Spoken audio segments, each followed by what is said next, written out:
Bonjour les amis, bienvenue dans le cycle de vidéos sur la dépendance affective. Je vais donc répondre à une question qui m'est fréquemment posée lors des forums ou notamment sur le groupe privé Facebook, le groupe de soutien sur la dépendance affective, ou bien lors de mes conférences et mes ateliers. Alors, une des questions qui revient fréquemment, c'est j'ai l'impression que je passe au second plan et ma réaction est certainement due à ma dépendance affective. Alors bien entendu, vous imaginez bien que mon explication, parce qu'en fait c'est pas une question, c'est l'expression d'une souffrance, puisque bien souvent les personnes me disent je ne suis pas harcelante, mais je souffre de me sentir passer au deuxième plan, au second plan. J'ai l'impression de ne pas être sa priorité. Alors dans ces cas-là, je demande à la personne de me décrire le profil de son partenaire et également la régularité avec laquelle ils se voient et la qualité de leurs échanges. C'est-à-dire j'essaye de me renseigner sur la situation, c'est-à-dire quel type de relation amoureuse ils sont en train de vivre l'un et l'autre. Ça, c'est très important parce qu'en fait, la réponse ou le feedback que je vais donner à la personne sur cette situation va dépendre de ce qu'elle vit.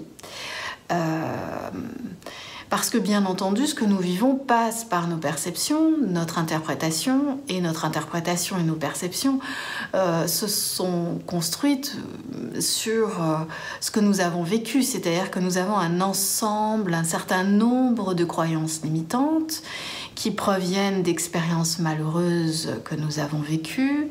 Ceci nous sert de filtre et va déformer notre perception des relations et notre interprétation des situations.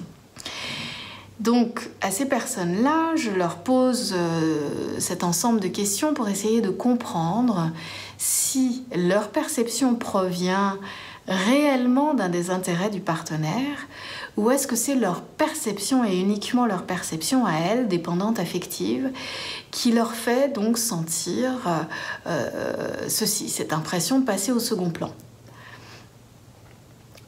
On serait tenté de se dire, bah oui, vu qu'elle est dépendante affective, elle se sent forcément pas au premier plan. La peur du rejet lui fait se sentir être rejetée, ne pas être intéressante, etc. C'est vrai. Mais, et c'est là où ça se complexifie, c'est que en tant que dépendant affectif, on va choisir des partenaires souvent qui seront indisponibles pour certaines raisons, soit parce qu'ils sont engagés ailleurs, soit parce qu'ils sont dépendants au travail, soit parce qu'ils estiment que la relation amoureuse doit passer au 3 ou 4e plan dans leur vie, parce qu'il y a des choses plus importantes pour eux.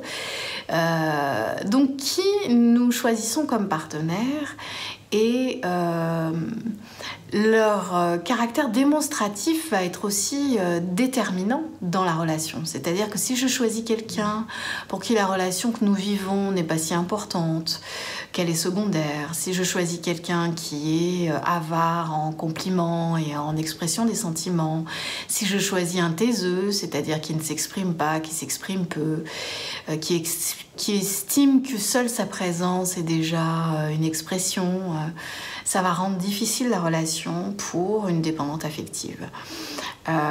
Mais malheureusement, les dépendants affectifs choisissent ce type de personnes, ce qui accentue leurs problématiques. Et c'est un vrai combat intérieur alors que le dépendant affectif met en place parce qu'il lutte ou elle lutte contre elle-même, se disant que son insatisfaction, son sentiment d'être rejeté provient de sa dépendance affective. Ce qui est d'une part le cas, mais c'est aussi parce que la personne, le partenaire, ne donne pas suffisamment, ne donne pas à la mesure de nos besoins, et parce qu'il en est incapable, parce que pour cette personne c'est difficile, parce que pour cette personne ce n'est pas une priorité. C'est là que la question du choix est importante.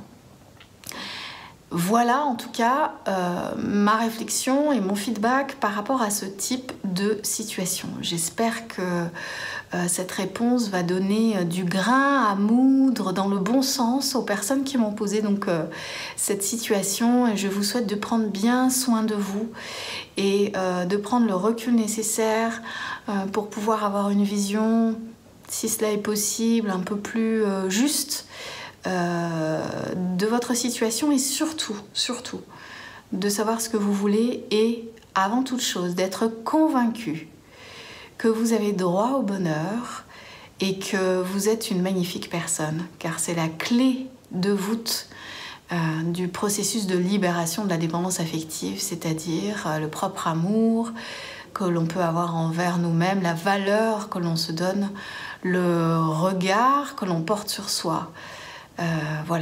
Nous passons le plus clair de notre temps avec nous-mêmes. Nous sommes la personne qui vivons le plus longtemps avec nous-mêmes. Et c'est donc la raison pour laquelle il est si important d'apprendre à prendre soin de nous. Belle journée, à bientôt. Au revoir.